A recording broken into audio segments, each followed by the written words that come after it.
warahmatullahi wabarakatuh.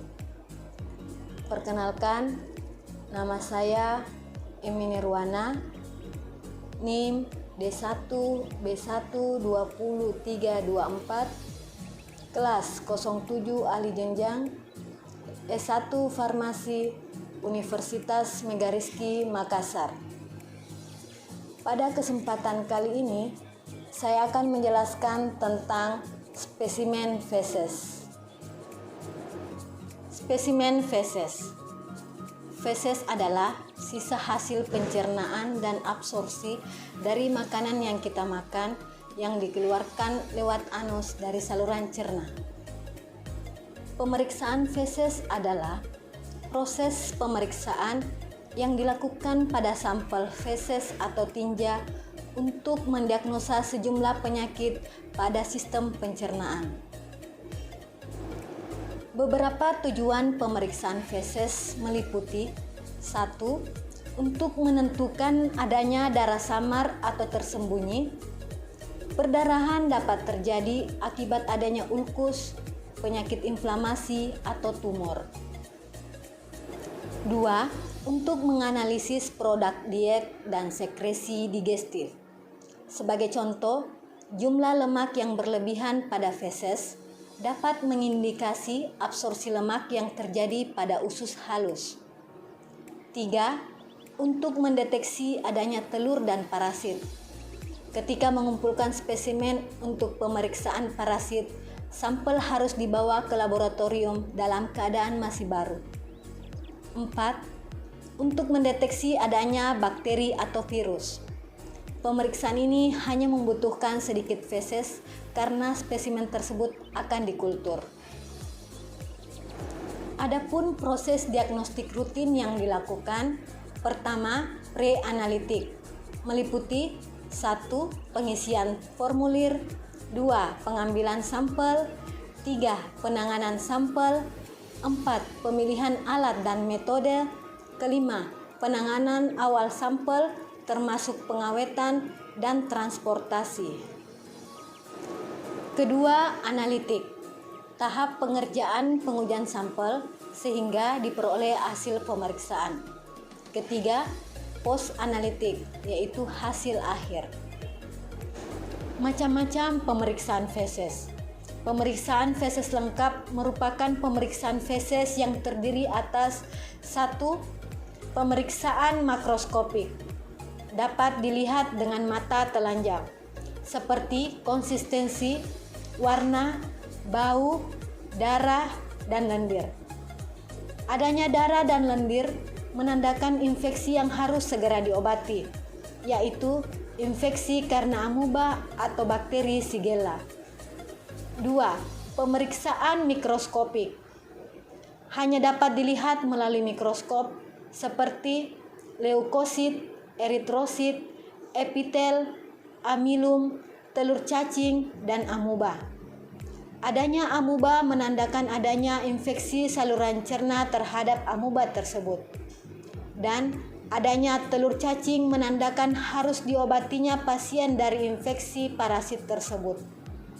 Ketiga, pemeriksaan kimia untuk mengetahui adanya darah samar, urobilin, urobilinogen, bilirubin dalam feses atau tinja. 4. Pemeriksaan feses kultur merupakan pemeriksaan feses melalui biakan. Syarat pengambilan spesimen feses: 1. Tempat bersih, kering, bebas urin. Sebaiknya diperiksa 30-40 menit sejak dikeluarkan. Kedua, feses yang masih hangat sangat baik untuk pemeriksaan telur dan parasit. Untuk keperluan pemeriksaan ini, sebaiknya feses tidak disimpan di dalam lemari es. Feses yang disimpan dalam lemari es tidak boleh langsung diperiksa. Sebaiknya dibiarkan dulu pada suhu ruang dan tidak boleh disimpan dalam inkubator. Ketiga, sampel yang terbaik adalah sampel yang masih baru atau fresh. 4. Pengumpulan harus dilakukan sebelum terapi antibiotik dan diambil seawal mungkin saat sakit. 5. Jumlah sampel yang diambil hanya sedikit, kira-kira sebesar biji kenari. Bila ditemukan adanya mukus atau darah dalam feses, maka diambil pada tempat tersebut karena biasanya terdapat parasit pada tempat itu. 6. Tidak boleh menggunakan feses yang ditampung di kloset atau terkontaminasi barium atau X-ray. 7. Beri label yang berisi identitas pasien berupa nama, tanggal lahir, dan alamat. Prosedur pengambilan feses pada pasien dewasa. Pertama, jelaskan prosedur dan meminta persetujuan tindakan. 2. Menyiapkan alat yang diperlukan. Ketiga, meminta pasien untuk defekasi di pispot dan hindari kontak dengan urin. Keempat, cuci tangan dan gunakan handscoon. Kelima, ambil feses kemudian simpan dalam wadah spesimen, kemudian ditutup dan dibungkus. 6. Observasi hasil spesimen feses yang telah diambil. 7. Buang alat dengan benar pada tempat sampah infeksius. 8. Cuci tangan. 9. Beri label pada wadah spesimen. Prosedur pengambilan feses pada dewasa dalam keadaan tidak mampu defekasi. 1. Mendekatkan alat. 2. Jelaskan prosedur pada pasien dan meminta persetujuan tindakan. Ketiga, mencuci tangan. 4. Memasang perlak pengalas dan sampiran. 5. Melepas pakaian bawah pasien. 6. Mengatur posisi pasien. 7. Memakai handscoon. 8. Telunjuk diberi vaselin, kemudian dimasukkan ke dalam anus dengan arah ke atas, kemudian ke kanan dan ke kiri, sampai teraba feses. 9. Setelah didapat, dimasukkan secara perlahan-lahan ke dalam wadah. 10. Anus dibersihkan dengan kapas lembab dan dikeringkan dengan tisu. 11. Melepas handscoon. 12. Merapikan pasien. 13. Mencuci tangan dengan baik. Prosedur pengambilan feses pada bayi. 1. Jelaskan prosedur pada ibu dan meminta persetujuan tindakan. 2. Menyiapkan alat yang diperlukan. 3. Memantau feses yang dikeluarkan oleh bayi dari popoknya. Hindari kontak dengan urin. 4. Cuci tangan dan memakai handscoon. 5. Ambil feses kemudian simpan dalam wadah spesimen, lalu ditutup dan dibungkus.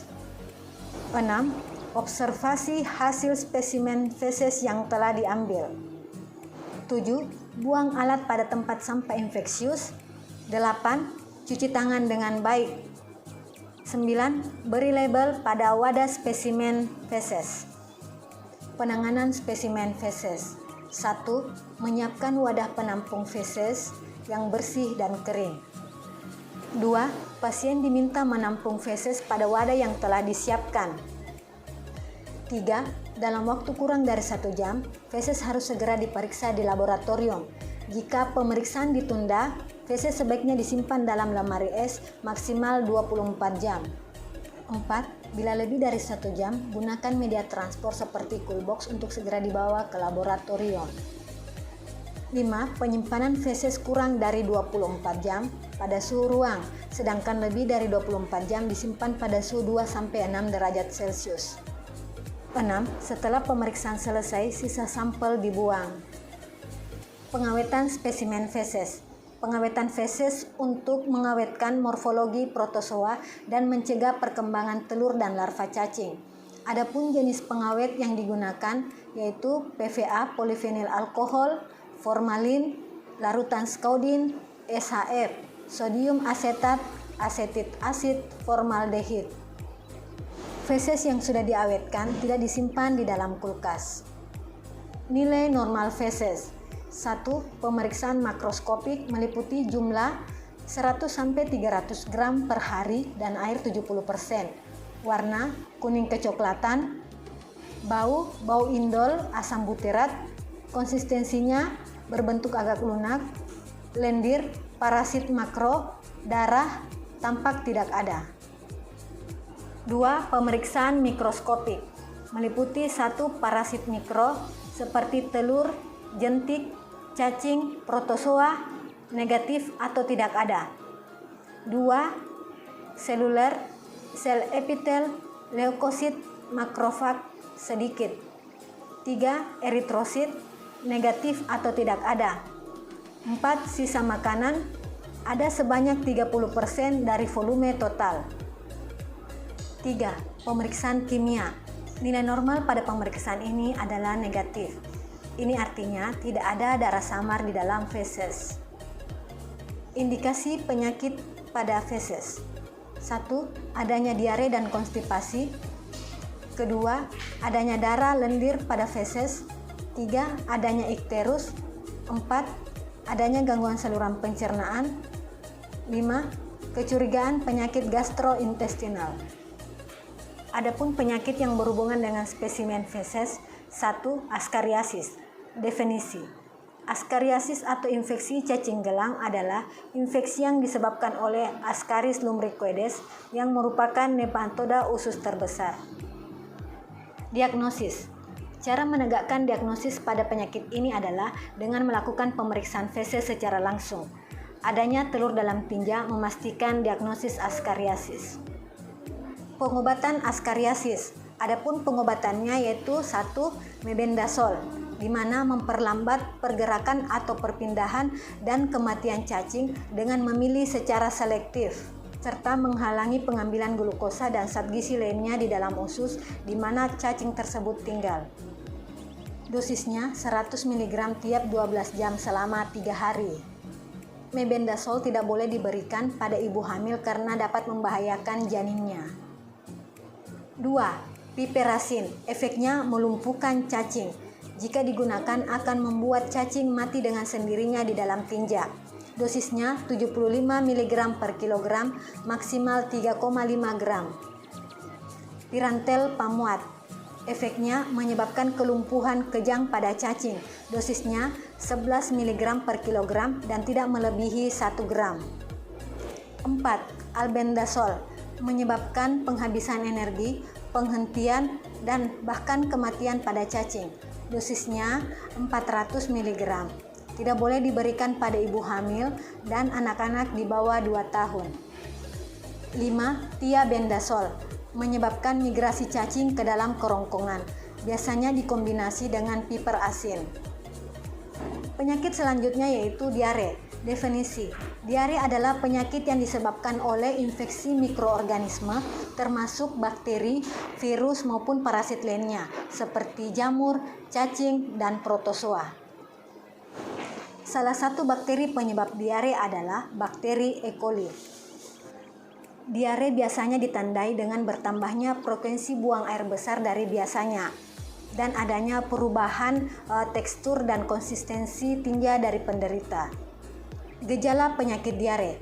Gejala diare biasanya ditandai dengan tinja yang berair dengan frekuensi 4 kali atau lebih dalam sehari, yang kadang disertai dengan muntah, badan letih, lesu, panas, tidak ada nafsu makan, darah dan lendir dalam tinja. Rasa mual dan muntah dapat mendahului diare yang disebabkan oleh infeksi virus. Infeksi bisa secara tiba-tiba menyebabkan diare, muntah, tinja berdarah, demam, dan penurunan nafsu makan. Selain itu dapat pula mengakibatkan sakit perut atau kejang perut. Gangguan bakteri dan parasit kadang-kadang menyebabkan tinja mengandung darah atau demam tinggi. Jenis-jenis diare. 1. Diare akut. Diare akut.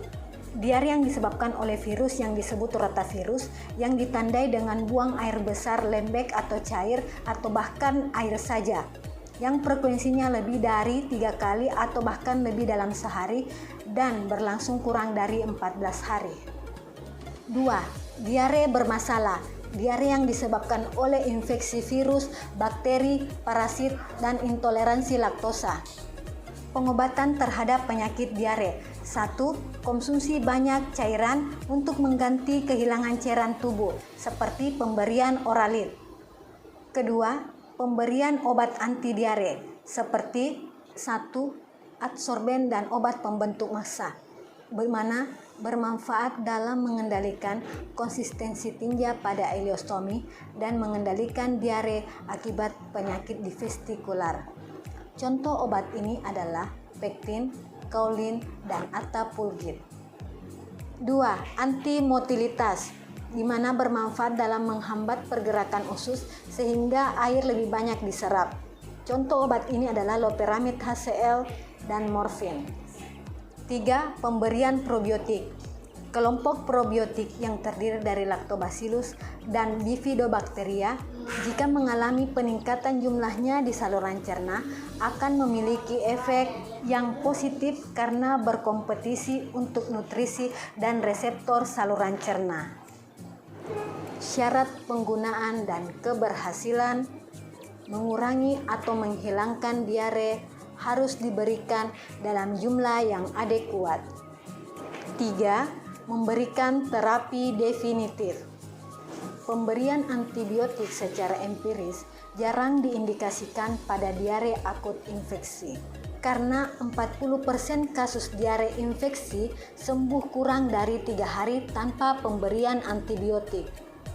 Pemberian antibiotik diindikasikan pada pasien dengan gejala dan tanda diare infeksi seperti demam, feses berdarah, leukosit pada feses, mengurangi ekskresi, dan kontaminasi lingkungan.